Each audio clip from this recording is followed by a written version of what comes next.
We're here today at Kenwood House in North London for FT Weekend Live. Simon Schama has just been on the art stage speaking about art and new media. I'm here with Simon now to hear a bit about that talk.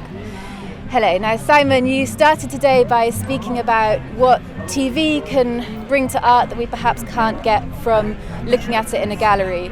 And one of the first people that you mentioned was John Berger. Now, what was it about John Berger and this procession of great presenters who you spoke about that was particularly exciting? Well, I thought he was extraordinary in that he could actually do a series about the attitudes we come to looking at art with, and he used a series of texts which were sort of obscurely theoretical, like the German theorist Walter Benjamin's notion that we because of book reproduction and the camera, we come to the gallery already with a kind of fake imprint of the Mona Lisa or Picasso's Guernica in mind.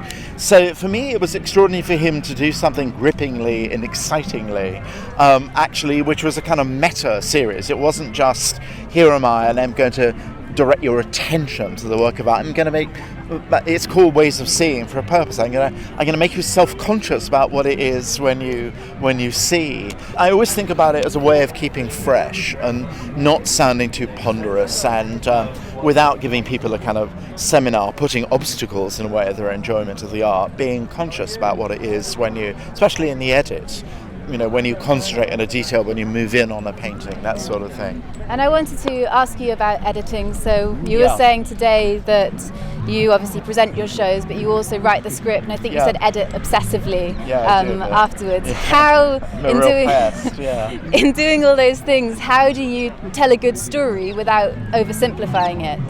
Well, that is the key, and I'm constantly just sort of, it's a collaborative exercise, and if you work with, I'm lucky to work with very smart directors, and actually I like to bring the cameramen, the DOPs, very clever and very interested in the project, in on it. So actually when you're setting up a shot and lighting it, I'm always thinking of how it's going to function in a sequence.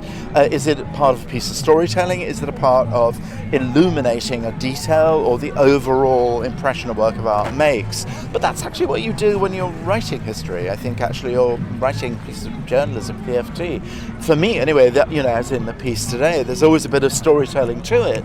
And the balance between making people think and then dropping people into a storyline is what kind of writers do as well as television editors do, and it is a very tricky thing. The gears can grind and clank, and you can stop storytelling and suddenly you produce people with a kind of head bashing kind of problem. But the art of television, like the art of good non-fiction writing, is really first grip the reader or the viewer, and what I call debate by stealth, and then drop a kind of thorny question into the story, what mystery writers do all the time.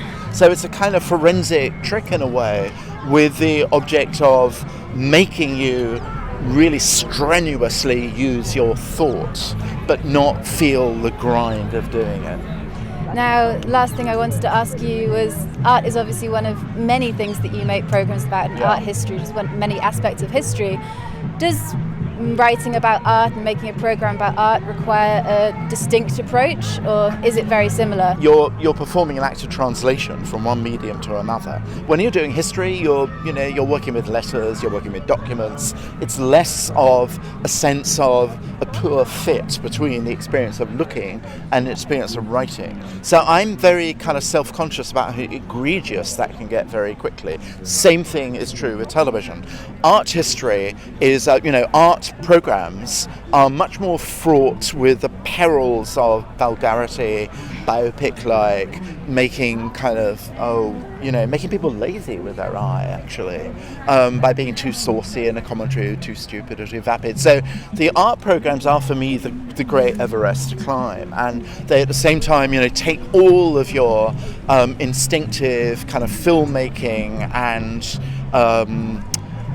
sort of conceptualizing energy constantly, every single stage on the way. So that's why I love doing them most of all, bit more than, I shouldn't say this, than history programs, really. Well, thank you for making them. Pleasure. Thank you for a fascinating talk today and for talking to us now.